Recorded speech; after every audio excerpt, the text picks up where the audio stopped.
പ്രധാനപ്പെട്ട വാർത്തയിലേക്ക്. 1,00,000 കോടി രൂപ സങ്കല്പിച്ചാൽ പ്രയാസമുള്ള അത്രയ്ക്ക് വലിയ മൂല്യമുള്ള ഈ നിധിശേഖരം സൂക്ഷിച്ചിരിക്കുന്ന ഇടമാണ് ശ്രീ പത്മനാഭസ്വാമി ക്ഷേത്രമെന്ന് എല്ലാവർക്കും അറിയാവുന്ന ഒരു കാര്യമാണ്. എന്നാൽ ഇത്രയ്ക്ക് സ്വർണവും രത്നങ്ങളുമുള്ള ഇടത്ത് ആവശ്യമായ സുരക്ഷ ക്ഷേത്രത്തിലുണ്ടോ എന്നുള്ളത് വളരെ വലിയൊരു ചോദ്യമാണ്. ഇതിന്റെ ഉത്തരം ഇല്ല എന്നതാണ് വാസ്തവം. ശ്രീ പത്മനാഭസ്വാമി ക്ഷേത്രത്തിലെ അതീവ ഗുരുതരമായ സുരക്ഷാ പാളിച്ചകളുടെ വലിപ്പം ഞെട്ടലുണ്ടാക്കുന്നതാണ്.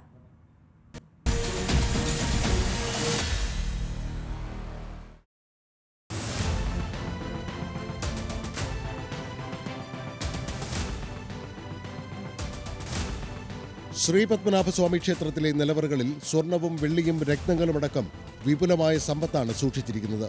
നിലവറകളിലെ നിധിയുടെ കണക്കെടുപ്പ് വിവരങ്ങൾ ലോകമറിഞ്ഞപ്പോൾ കോടിക്കണക്കിന് രൂപ ചെലവഴിച്ചാണ് അത്യാധുനിക സുരക്ഷാ സംവിധാനങ്ങൾ ശ്രീ പത്മനാഭസ്വാമി ക്ഷേത്രത്തിനുള്ളിലും 4 നടകളിലും സമീപ പ്രദേശങ്ങളിലും സ്ഥാപിച്ചത്.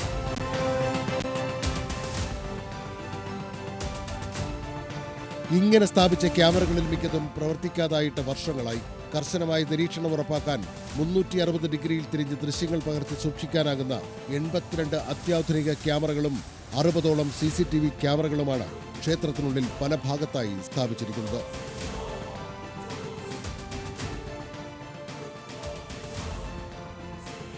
2012 സ്ഥാപിച്ച ഈ ക്യാമറകളിൽ പലതും കേടായി കഴിഞ്ഞു. മഴ കനത്തതോടെ പല ക്യാമറകളിലും വെള്ളം കയറുകയും ചെയ്തു. കാലപ്പഴക്കമുള്ള ക്യാമറകൾ മാറ്റിയിട്ടില്ല. ക്യാമറകളുടെ വാർഷിക അറ്റകുറ്റപ്പണി കരാർ അവസാനിച്ചത് പുതുക്കിയിട്ടുമില്ല. ഇത് ശരിയാക്കുന്നതിന് സർക്കാരുകളോ ക്ഷേത്ര ഭരണസമിതിയോ പണം അനുവദിക്കാത്തത് അപകടകരമായ സാഹചര്യത്തിനാണ് കാരണമായിരിക്കുന്നത്. സ്വദേശി ദർശൻ പദ്ധതിയുടെ ഭാഗമായി 78.55 കോടി രൂപയുടെ വികസന പ്രവർത്തനങ്ങൾ പത്മനാഭസ്വാമി ക്ഷേത്ര പരിസരത്ത് നടപ്പിലാക്കിയപ്പോൾ CCTV ക്യാമറകൾക്കായി 2 കോടി രൂപ മാറ്റിവെച്ചിരുന്നു.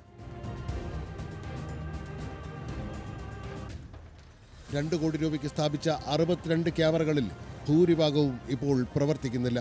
പോലീസ് ടെലികമ്മ്യൂണിക്കേഷൻ വിഭാഗത്തിലെ ഉദ്യോഗസ്ഥർ ചില ക്യാമറകളുടെ തകരാർ താൽക്കാലികമായി പരിഹരിക്കുമെങ്കിലും ആധുനിക ക്യാമറകൾ പ്രവർത്തനക്ഷമമാക്കാൻ ഇവർക്ക് സാധിക്കാറില്ല. 1,00,000 കോടിയിലേറെ രൂപ മൂല്യം കണക്കാക്കുന്ന ലോകത്തിലെ തന്നെ ഏറ്റവും വലിയ നിധിശേഖരമാണ് പത്മനാഭസ്വാമിയുടെ നിലവറകളിലുള്ളത്. ഈ നിധിശേഖരത്തിന്റെ കണക്കെടുപ്പിനെ തുടർന്നാണ് അതീവ സുരക്ഷാ വിന്യാസം ക്ഷേത്രത്തിലും പരിസരത്തും ഏർപ്പെടുത്തിയത്. പുറംമൂടിക്കപ്പുറം ഈ സുരക്ഷാ സംവിധാനങ്ങളിൽ മിക്കതും പ്രവർത്തിക്കുന്നില്ല എന്നതാണ് യാഥാർത്ഥ്യം. 4 നടകളിലും ബൊള്ളാടുകളും ബ്ലോക്കറുകളും സ്ഥാപിച്ചത് അതീവ സുരക്ഷാ ക്രമീകരണത്തിന്റെ ഭാഗമായിട്ടാണ്. ഓട്ടോമാറ്റിക്കായി ഉയർത്താനും താഴ്ത്താനും സാധിക്കുന്ന ബൊള്ളാടുകളും ബ്ലോക്കറുകളും നിശ്ചലാവസ്ഥയിലാണിപ്പോൾ. ഓട്ടോമാറ്റിക് സംവിധാനം കേടാകുകയും വെള്ളം കയറുകയും ചെയ്തതോടെ ഇവയുടെ പ്രവർത്തനം താറുമാറായി. ലിവർ ഉപയോഗിച്ചാണ് അത്യാവശ്യ സമയങ്ങളിൽ കൈകൊണ്ട് ഇവ പൊക്കുകയും താഴ്ത്തുകയും ചെയ്യുന്നത്. കൺട്രോൾ റൂമിൽ ക്യാമറകൾ നിരീക്ഷിച്ച് അടിയന്തര സാഹചര്യമുണ്ടെങ്കിൽ ഓട്ടോമാറ്റിക് സ്വിച്ച് ഉപയോഗിച്ച് ഉയർത്തേണ്ട ബൊള്ളാടുകളും ബ്ലോക്കറുകളും തകരാറിലായത് വലിയ സുരക്ഷാ ഭീഷണിയാണ്. കണ്ണടച്ച ക്യാമറകളും തകരാറിയ സുരക്ഷാ സംവിധാനങ്ങളും കോടികൾ നിധി സൂക്ഷിക്കുന്ന ക്ഷേത്ര സമുച്ചയത്തിന്റെ സുരക്ഷയ്ക്ക് വെല്ലുവിളിയാണ്. നൂറ്റാണ്ടുകളുടെ പഴക്കമുള്ള നിലവറകളുടെ സുരക്ഷാ ചട്ടക്കൂട് തകർക്കുക അത്ര എളുപ്പമല്ലെന്ന ഉറപ്പാണ് പത്മനാഭസ്വാമി ക്ഷേത്രത്തിന് ഇപ്പോൾ കാവൽ. ക്യാമറമാൻ രതീഷ് കട്ടലയ്ക്കൊപ്പം മഹേഷ് ചന്ദ്രൻ, ന്യൂസ് മലയാളം, തിരുവനന്തപുരം.